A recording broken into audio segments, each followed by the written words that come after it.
Yo, what's up, y'all? How are we doing today? It's another great day, another awesome day, another video shoot. So let's get it. So I'm gonna tell y'all what gear we are bringing up in here. The Fx6 package, a one camera setup, about a 1 minute video, could be two, but most likely it's gonna be a 1 minute video. Something real short, sweet, to the point. Bring our GVM 200. We are bringing our Zoom. Zion. I always say it wrong, but it's right here. C100. We might use that as a hair light, or we might just use that as a field light. You never know.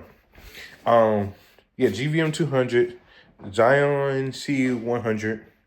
We got tripods. We got a whole new case up in here, y'all, for tripods, soft boxes, and everything else, where I used to have to just take everything out, like, in by hand. It's not a cart. I'm not that rich yet, but it's something that would make my life a little easier as a filmmaker and getting to the gigs, going upstairs, going to the elevator. I do have one of them carts that every filmmaker start with, but this would make my life a little easier. One of these carts, not a rock and roll cart, but one of them carts, the beach carts. I call them the beach carts because everybody brings them to the beach. But let me show y'all what kind of case this is. And it was on B&H for sale, so yes, sir. So this is the SKB case, series case. So we got latches on all sides and got a little locking part. So this would be carrying all my tripods, light stands, and soft boxes. So we got the light dome, we got a 25, and I think this is like a 50, my biggest one. So we got a tripod, light stands up in here. So this is one less thing I have to carry for my production. It got wheels on it. It's pretty heavy. I might have still got the one with the foam at the top, and at the bottom, but I got it empty and it works. It works so far. And we're gonna really see how it holds up. And it's raining today, so this is great because it's gonna keep all the gear nice and dry. So we're bringing that. We bring the Pelican 1516. Y'all see the GVM 200, the C100, the Fx6. And my friend said I could borrow his tripod. So we're gonna use this and not my man Frodo.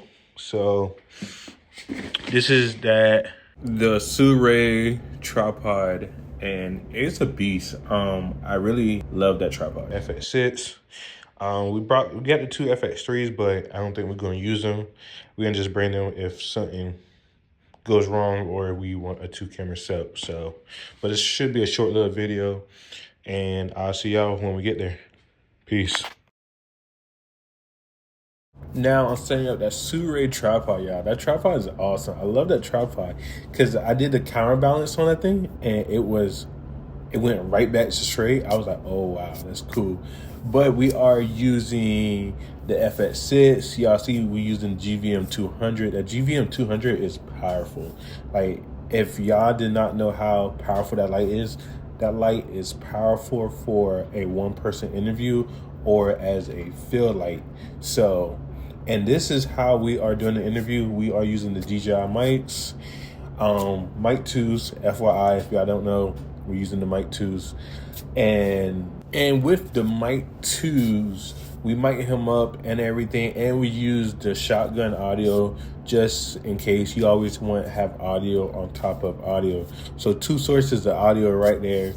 We got a V-mount plate on there, all of that. Small HD monitor, if y'all didn't know. And if you look on the side of him, I use my C100 as a practical light, a field light. If you see behind him, he got a whole little glow behind him, and that's the light. The light did it justice. Like, it brightened up that wall. We tried to find some clips or some things to put on the wall because it was just so bland over there, and we couldn't find like no type of clips to like really put in the wall. So I was like, here, let me try the light and see how the light looks. And that was a very good solution for the problem because we couldn't find no type of like thumbtacks or no nothing, not even a nail, like really. We had some stuff hanging up on the wall, but they was already like screwed in there and stuff, and we couldn't really take that down. And this is his office, and we over here just looking for the thumbtacks, looking for everything. So it took us about 20 minutes to look for thumbtacks that we did not find, and it only took us 3 takes. My question is for you. How long did it take you to set up when you are a one-man band doing a one light, a one camera setup, something like this? How long do it usually take you? It took me about a good 15 minutes, I say give or take, to really just set everything in and dial everything into the camera and making sure the lights is all good and everything. I mean, how long did it take you to set up as a one-man band? So how can I be better as in a setup time, and I could drop my setup time from 15 minutes to maybe 10 minutes, maybe even 5 minutes? So do y'all have any extra advice for me? Do anybody else use GVM lights? And if you do, what lights do you have? I have the GVM 200 and I have the 650 Pro. So do y'all have any other GVM lights y'all recommend, or y'all want to recommend some aperture lights? How should I go forward to look in the future if a light break or anything like that? What lights do y'all have? But while we are talking about the GVM lights, let me tell you the little story about my GVM light, my GVM 200. I bought it from a dude off of AOD, Art Documentary. Very cool dude. He was selling it for an awesome price. And he like, I don't really use it no more. I used it for a few times and that was it. And I want somebody to have it that will actually use it and everything like that. And I was like, yeah, I'm going to use it. I already have the 600. So yeah, I started using it, and it's so, having this 200 is making my production a little easier, where I don't have to break out that big 650 Pro. The 200 is doing just as fine. It's doing its job. So GVM, y'all keep doing what y'all doing. Everybody else that have GVM products or looking to buy GVM products is real good. And FYI, this video is not sponsored by GVM. So I bought that light. I bought my 650 and it's a beast.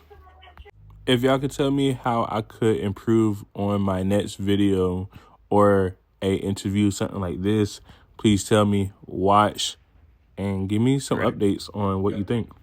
Hello, my name is Marcelo Stewart, and I'm the president and CEO of the Greater Savannah Black Chamber of Commerce. We are asking you on Tuesday, March 18th, to vote yes for eSplosh. eSplosh is a 1 penny sales tax that's been in existence since 2006, and it helps keep our property taxes low. By voting yes, you are voting yes to the upgrades for security in our athletic fields at our schools. By voting yes, you are voting yes to the improvement of our schools and our buildings. And by voting yes, you are voting yes for over $705 million to the local economy, much of that which will be contracted by small minority businesses in our local area. But more importantly, by voting yes, you are saying yes to our kids and their future. Listen, vote with us, yes, on March 18th, Tuesday, for eSplosh, so that we could continue to build better futures for our kids. Vote yes on March 18th.